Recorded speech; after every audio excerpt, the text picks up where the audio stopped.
Welcome to delta physics. तो आइए आज आपके लिए हम एक टॉपिक लेके आए हैं। उस टॉपिक का नाम है potential due to dipole at any point. देखिए ये चैप्टर 2 का टॉपिक है, क्लास 12 का।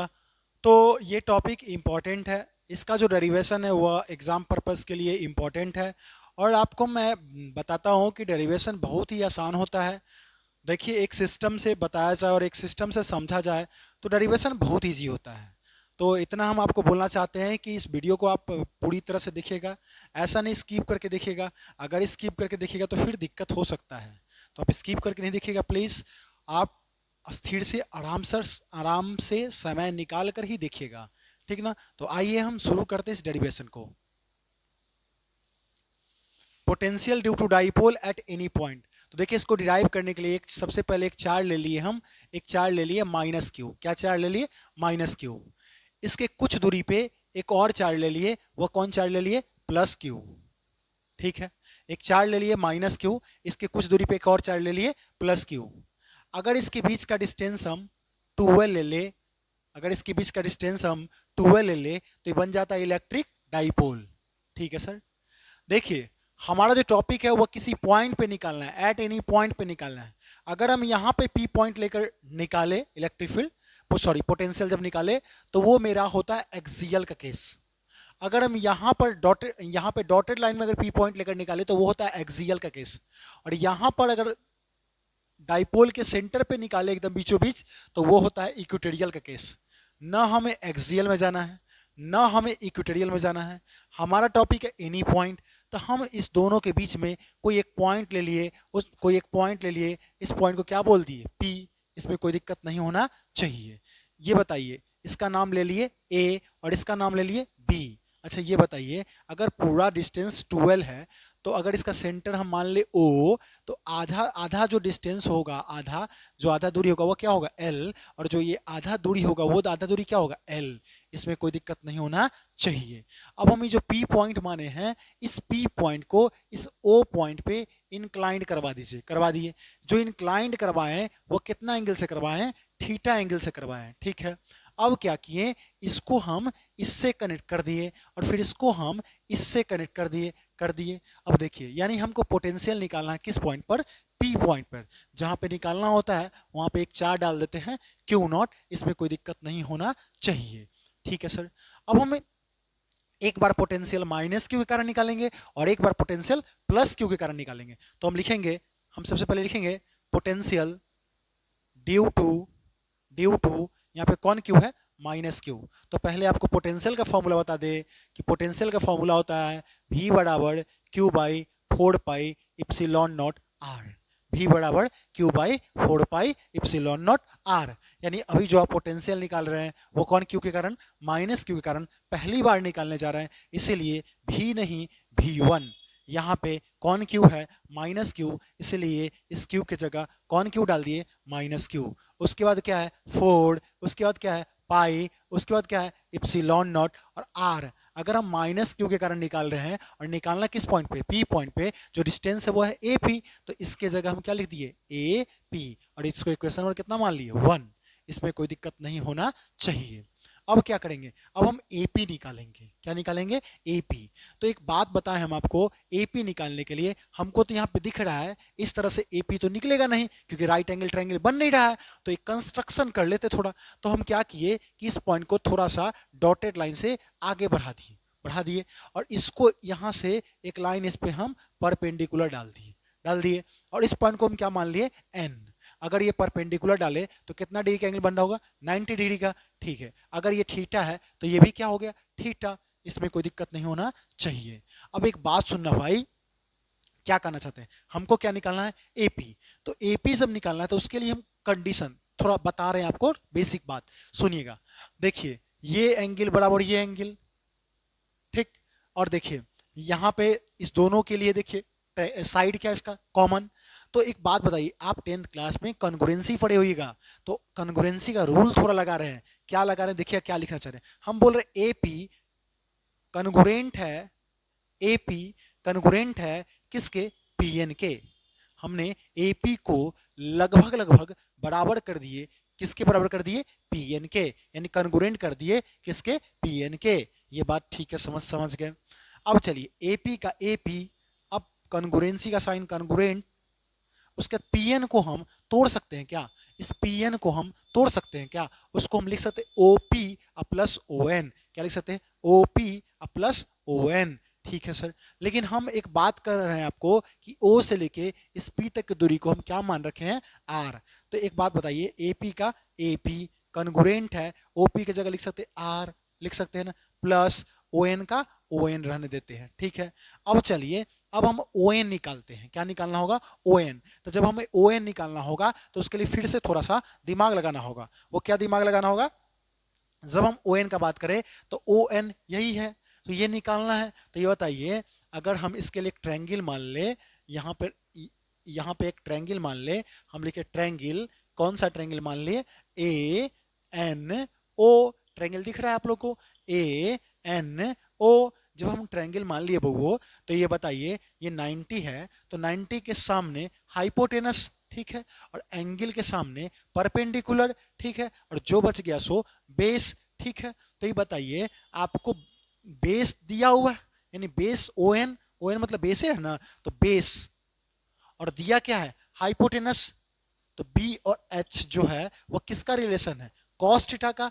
इसीलिए इस ट्रायंगल में हम कौन थीटा लगा रहे हैं, कॉस थीटा। फॉर्मूला क्या होता है B/H, कॉस थीटा का कॉस थीटा। B क्या है, जब हम इस ट्रायंगल में B माने हैं तो B हमारा दिख रहा है ON है, तो हम इसके जगह क्या लिख दिए ON। और हाइपोटेनस, हाइपोटेनस क्या है L, तो क्या लिख दिए हम L। अब यहां से हम ON बराबर लिख सकते हैं L cos थीटा, इसमें कोई दिक्कत नहीं होना चाहिए। अब सुनना, इस ON को हम इस ON के जगह पुट कर दे, ठीक है सर, पुट कर देते हैं। AP का AP कॉन्ग्रुएंट है R का R, प्लस ON के जगह ये मान रख दीजिए ना L cos थीटा, ठीक है सर, रख दिए। अब सुनिएगा, इस AP का मान यहां पे अब रख दीजिए, तो बताइए अब हम V1 बराबर लिख सकते हैं -Q/4πε0, क्या लिख सकते हैं R plus L cos theta. तो हमारा यहां से हम सबसे पहले क्या निकाले हैं V1 निकाल लिए, ठीक है सर। उसके जैसे V1 निकाले वैसे ही अब हमें V2 निकालना होगा। तो उसके लिए लिखना होगा पोटेंशियल ड्यू टू, ये माइनस क्यू लिए हैं, अब कौन क्यू लेंगे प्लस क्यू। तो ये बताइए V1 के टर्म में निकाले थे, अब क्या लेंगे V2। यहाँ पे क्या है प्लस क्यू, इसीलिए क्या लेंगे प्लस क्यू। फिर क्या लिखेंगे 4π, देखिए ना यहाँ पे 4πε0, ठीक है। R अगर बात करें V2 में यानी प्लस क्यू में R, तो प्लस क्यू इस P पॉइंट पे निकालना है, तो R जो है वो है BP, तो इस R के जगह हम इसमें क्या लिख दिए BP, इसमें कोई दिक्कत नहीं होना चाहिए। अब इसको कितना मान ले 2 मान लेते हैं, ठीक है सर, मान लिए। अब एक बात बताइए, BP निकालना होगा, क्या निकालना होगा BP। फिर से 10th क्लास का कॉन्सेप्ट लगा रहे हैं, हम बोल रहे हैं कि BP कॉन्ग्रुएंट है, BP कॉन्ग्रुएंट है। ये कॉन्ग्रुएंट करने के लिए थोड़ा इसमें कंस्ट्रक्शन करना होगा, तो इस पॉइंट को हम इस पर कंस्ट्रक्ट कर दिए और इस पॉइंट को क्या मान लिए M, और जब हम 90 डिग्री यहाँ पे बन रहा है तो ठीक है, तो हम बोल रहे हैं अब कि BP कॉन्ग्रुएंट है PM के। हम क्या बोल रहे हैं BP कॉन्ग्रुएंट है किसके PM के, ठीक है सर। अब एक बात बताइए, BP कॉन्ग्रुएंट है, PM को हम तोड़ सकते हैं क्या, PM को हम तोड़ सकते हैं क्या, क्या तोड़ सकते हैं OP माइनस OM लिख सकते हैं, हाँ सर लिख सकते हैं। अब बताइए BP का BP कॉन्ग्रुएंट है, OP को हम क्या मान रखें R, ठीक है R, माइनस OM का क्या रहने दिए OM। अब हम OM निकालेंगे, क्या निकालेंगे OM। जब हम OM निकालने जाए तो OM कैसे निकलेगा, तो उसके लिए हम एक ट्रायंगल मान रहे हैं, ट्रायंगल BMO, एक ट्रायंगल मान लिए हैं BMO। तो ये बताइए BMO जब ट्रायंगल माने हैं तो ये 90 है, तो 90 के सामने हाइपोटेनस और एंगल के सामने परपेंडिकुलर, और जो बच गया सो बेस। यहाँ भी सेम है, बेस और हाइपोटेनस का ही रिलेशन है, यानी यहाँ भी कौन थीटा लगेगा कॉस थीटा। फॉर्मूला क्या होता है B/H, कॉस थीटा का कॉस थीटा। बेस क्या है, अच्छा बताइए बेस तो है OM, बेस क्या है OM, तो हम लिखे OM। और हाइपोटेनस क्या है? हाइपोटेनस L, क्योंकि 90 के सामने हाइपोटेनस, तो हाइपोटेनस क्या है? L।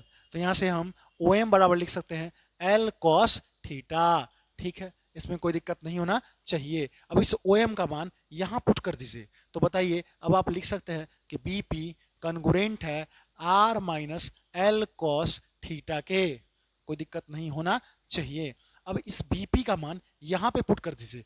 जब हम पुट करेंगे तो फाइनली मेरा V2 लिखा जाएगा plus Q by 4 pi epsilon not, और क्या लिखा जाएगा BP की जगह?